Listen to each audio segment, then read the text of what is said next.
ඔය ධනාත්මක චින්තනය එහෙම නැත්නම් පොසිටිව් තින්කින් තරම් පට්ට බොරුවක් මේ ලෝකේ තවත් නැහැ. ඇත්තටම මිනිස්සුන්ට ඕනේ පොසිටිව් තින්කින් නෙමෙයි. Realistic thinking. අද අපි හොඳයි කියලා හිතාගෙන ඉන්න හැම දෙයක්ම හෙට නරක වෙන්න පුළුවන්. අද නරකයි කියලා හිතාගෙන ඉන්න හැම දෙයක්ම හෙට හොඳ වෙන්නත් පුළුවන්.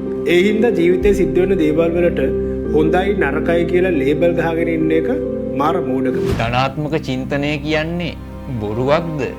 විශේෂයෙන්ම අපි ජීවිතේ කඩා වැටුණු වෙලාවට ධනාත්මකව සිතීම අතිශය වැදගත්. ඒ වගේම සමහර අවස්ථාවලදී ඍණාත්මකව සිතීමත් වැදගත්.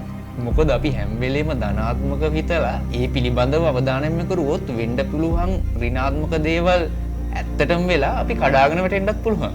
ඔව් රසික කියන විදිහට යථාර්ථවාදී චින්තනය මේ අන්ත දෙකට වැටෙන්නේ නැතුව හිතන එක හොඳයි.